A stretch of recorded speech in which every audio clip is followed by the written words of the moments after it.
பிஸ்மில்லா ரஹ்மான் ரஹீம் அல்ஹம்துலில்லா அஸ்ஸலாத்து வஸ்ஸலாம் அலா ரசூலில்லா வஅலா ஆலிஹி வஸஹ்பிஹி வஸல்லம். அஸ்ஸலாமு அலைக்கும் வரஹ்மத்துல்லாஹி வபரகாத்துஹு. கண்ணியத்துக்குரிய சகோதர சகோதரிகளை, குர்ஆன் தஃப்சீர் தொடர்ந்து பார்த்துட்ருக்குறோம். இன்ஷா அல்லாஹ் இன்றைக்கி சூரத்து நூர் பார்க்கலாம். முதல் பாட்டில் 1லேருந்து 20 வசனத்து வரைக்கும் சொன்னேன். அதன் தொடர்ச்சி 21லேருந்து இன்றைக்கி 28 வரைக்கும் பார்க்கலாம் இன்ஷா அல்லாஹ். أعوذ بالله من الشيطان الرجيم بسم الله الرحمن الرحيم قال نوح رب إنهم عصوني واتبعوا من لم يزده ماله وولده إلا خسارا ومكروا مكرا كبارا وقالوا لا تذرن آلهتكم ولا تذرن وزا ولا سواعا ولا يغوث ويعوق ونسرا وقد أضلوا كثيرا ولا تزد الظالمين إلا ضلالا مما هدياتهم أغرقوا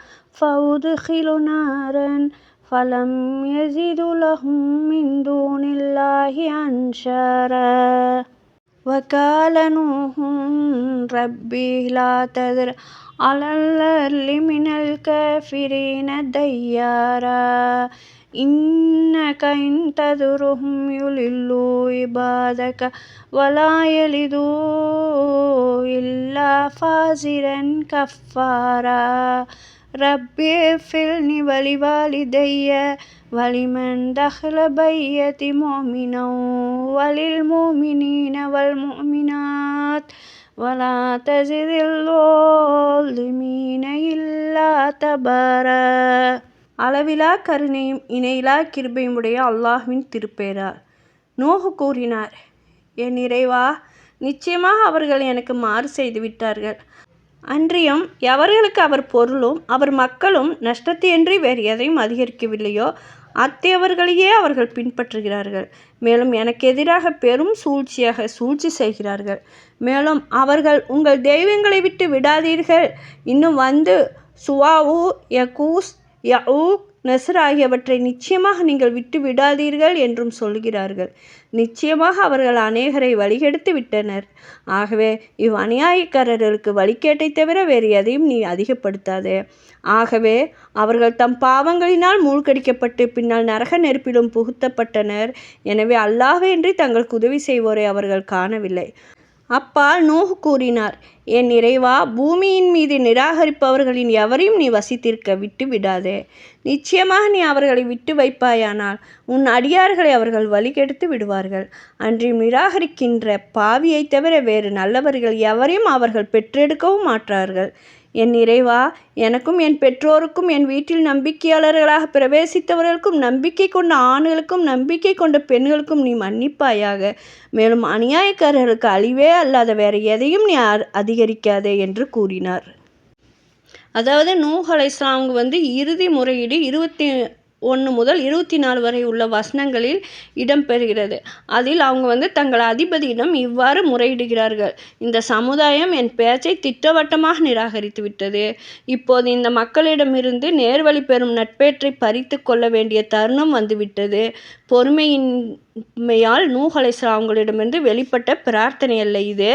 மாறாக பல நூற்றாண்டுகள் வரை அவருடைய பொறுமைக்கு சோதனை ஏற்பட்ட நிலையில் அழைப்பு கடமையை ஆற்றிய பின்னால் அவர் தம் சமூகத்தை குறித்து முழுமையாக நம்பிக்கை இழந்துவிட்ட போது இனி இந்த சமுதாயம் நேர்வழிக்கு வருவதற்கான சாத்தியக்கூறு ஏதும் இல்லை என்று அவர் கருதினார். இந்த கருத்து முற்றிலும் அல்லாஹ்வின் முடிவுக்கு ஏற்பவே அமைந்திருந்தது. எனவேதான் இதனை தொடர்ந்து வரும் 25ஆம் வசனத்தின் அந்த சமுதாயத்தின் மீது அதனுடைய தீவினைகளின் காரணத்தால் இறைவனின் வேதனை இறங்கியது என்று கூறப்பட்டுள்ளது. வேதனை இறங்கிய அதே நேரத்தில் தம் இறைவனிடம் நூஹ் அலைஹிஸ்ஸலாம் அவங்க செய்த பிரார்த்தனை இறுதி வசனங்களில் எடுத்துரைக்கப்பட்டுள்ளது. அந்த பிரார்த்தனையில் நூஹ் அலைஹிஸ்ஸலாம் அவங்க தமக்காகவும் இறை நம்பிக்கையாளர்கள் அனைவருக்காகவும் பாவ மன்னிப்பு கோருகிறார்கள். தம்முடைய சமூகத்தின் இறை நிராகரிப்பார்கள் பற்றி அல்லாஹ்விடம் இவ்வாறு வேண்டுகிறார்கள்: அவர்களின் எவரையும் பூமியில் வாழ்வதற்கு உயிருடன் விட்டு வைக்காதே. என்னால் அவர்களிடமிருந்து எந்த நன்மையை நீ எதிர்பார்ப்பதற்கில்லை. அவர்களுடைய பாரம்பரியத்தின் இனி எவர் தோன்றினாலும் இறை நிராகரிப்பாளராகவும் தீயவர்களாகவே தோன்றுவார் அப்படின்னு நூஹ் அலைஹிஸ்ஸலாம் அல்லாஹ்ட்ட துவா செஞ்சதுக்கப்புறம் இந்த சூழ்நிலையில் தான் அல்லாஹ் நூஹ் அலைஹிஸ்ஸலாம் அவங்கள பார்த்து பின்வரும் கட்டளை பிறப்பிக்கிறார்: நமது கண்காணிப்பிலும் நமது கட்டளையின்படியும் கப்பலை செய்வீராக. அநீதி இழைந்தோர் பற்றி என்னிடம் பேசாதீர்கள், அவர் மூழ்கடிக்கப்படுவார்கள் என்று நூஹுக்கு அறிவிக்கப்பட்டது. அவர் கப்பலை செய்யலானார். அவரது சமுதாயத்தின் பிரமுகர்கள் அவரை கடக்கும்போது அவரை கேலி செய்கிறாங்க. நீங்கள் எங்களை கேலி செய்தால் நீங்கள் கேலி செய்தது போலவே உங்களை நிச்சயமாக நாங்களும் கேள்வி செய்வோம் என்று நூஹ் அலைஹிஸ்ஸலாம் அப்போ சொல்கிறாரு. இழிவு தரும் வேதனை யாருக்கு வரும், நிலையான வேதனை யாருக்கு இறங்கும் என்பதை அதிசீக்கிரத்தில் அறிந்து கொள்வீர்கள் அப்படின்ட்டு சொல்கிறாங்க. நமது கட்டளை தண்ணீர் பொங்கிய போது ஒவ்வொன்றினும் ஒரு ஜோடியும் உமது குடும்பத்தாரின் நமது விதி முந்திவிட்டவர்களைத் தவிர மற்றவர்களின் நம்பிக்கை கொண்டோரையும் ஏற்றுக்கொள்வீராக என்று கூறினோம். அவருடன் மிக சிலரே நம்பிக்கை கொண்டார்கள். இதில் ஏறிக்கொள்ளுங்கள், அல்லாஹ்வின் பெயராலேயே இது ஓடுவதும் நிற்பதும் உள்ளது என்ன இறைவன் மிக மன்னிப்பவன், நிகரற்ற அன்புடையோர் என்று கூறினார். இது குர்ஆனில் 11வது அத்தியாயத்தில் 37, 41, 23வது அத்தியாயத்தில் 27வது வசனத்தில் இது இருக்குது. வெள்ளப்பிரயாணம் ஏற்பட்ட போது நூஹ் அலைஹிஸ்ஸலாம் அவங்களும் அவங்களை பின்பற்றிய மிக சிலரும் கால்நடைகளில் ஒவ்வொரு ஜோடியையும் இறை ஆணையின்படி நூஹ் அலைஹிஸ்ஸலாம் அவங்களால் உருவாக்கப்பட்டு கப்பலில் ஏற்றி பயணிக்க ஆரம்பிச்சிடுறாங்க. அச்சமயம் நூஹ் அலைஹிஸ்ஸலாம் அவங்க தம் மகனை பார்த்து, எங்களுடன் நீயும் ஏறிக்கோள், அநியாயக்கார கும்பலில் நீயும் சேர்ந்து விடாதே என கெஞ்சுறாங்க. நூஹ் அலைஹிஸ்ஸலாம் அவங்களின் கூக்குரலுக்கு சிறிதும் மதிப்பளிக்காமல் அல்லாஹ்வை நிராகரித்து அவன் அப்போதே கடல் அலைகளில் சீற்றத்திற்கு இரையானான். மலைகளை போன்ற அலைகள் மீது அவங்கள அது கொண்டு சென்றது. விலகிருந்த தன் மகனை நோக்கி, அருமை மகனே, எங்களுடன் ஏறிக்கோள், அல்லாஹ்வை மறுப்போருடன் ஆகிவிடாதே அப்படின்னு நூஹ் அலைஹிஸ்ஸலாம் சொல்கிறாங்க. அதுக்கு அந்த மகன் சொல்கிறான், ஒரு மலையின் ஏறிக்கொள்வேன், அது என்னை தண்ணீரிலிருந்து காப்பாற்றும். அவன் கூறுகிறான், அல்லாஹ் அருள் புரிந்தோரை தவிர அல்லாஹ்வின் கட்டளையிலிருந்து காப்பாற்றுபவன் எவனும் இன்று இல்லை என்று அவர் கூறினார். இந்த இருவருக்கிடையே அலை குறுக்கிட்டது. அவன் மூழ்கடிக்கப்பட்டோரில் ஆகிவிட்டான். இது குர்ஆன் 11வது அத்தியாயத்தில் 42, 43 வருது. இவ்வாறாக இறை ஆணையின்படியும் நூஹ் அலைஹிஸ்ஸலாம் அவங்களுடைய பிரார்த்தனையின்படியும் ஈமான் கொண்டவர்களை தவிர அனைத்து இறை நிராகரிப்பவர்களும் அல்லாஹ்வின் வெள்ள பிரயாணத்தில் அழிக்கப்படுறாங்க. அந்த பிரயாணத்தின் போது நூஹ் அலைஹிஸ்ஸலாம் அவங்களையும் அவர்களுடன் கப்பலில் இருந்தவர்களையும் காப்பாற்றினான். அல்லாஹ் இதை பற்றி குர்ஆனில் சொல்கிற 26வது அத்தியாயத்தில் 119, 120. எனவே அவரையும் அவருடன் இருந்தோரையும் நிரப்பப்பட்ட கப்பலில் ஏற்றி காப்பாற்றினோம். பின்னர் எஞ்சியோரை மூழ்கடித்தோம். இதோட இந்த சூரத்து நூஹ் அத்தியாயம் முடிஞ்சுச்சு. இன்ஷா அல்லாஹ் அடுத்த அத்தியாயத்தை அடுத்த வீடியோவில் பார்க்கலாம். என்னுடைய தீமைகள் போக்கப்பட வேண்டும், என்னுடைய கவலைகள் துக்கங்கள் மகிழ்ச்சியாக மாற்றப்பட வேண்டும். யா அல்லாஹ், என்னுடைய கடன்கள் நிறைவேற வேண்டும்.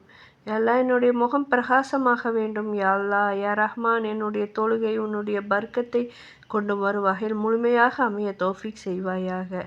ரப்பி அஹ்ஸல்னி முக்கீமன் ஷலாத்த வமின் தூரியத்தின் ரப்பனா வ தக்கப்பல் துவா. யா அல்லாஹ், தொழுகை நிலைநிறுத்துவோராக என்னையும் என்னுடைய சந்ததியோரையும் ஆக்குவாயாக. எங்கள் ரப்பே, என்னுடைய பிரார்த்தனையை ஏற்றுக்கொள்வாயாக. ஸல்லல்லாஹு அலா கைர கல்கிஹி சய்யிதினா முஹம்மதின் வபாரிக் வஸல்லி வல்ஹம்துலில்லாஹி ரப்பில் ஆலமீன். ஆமீன்.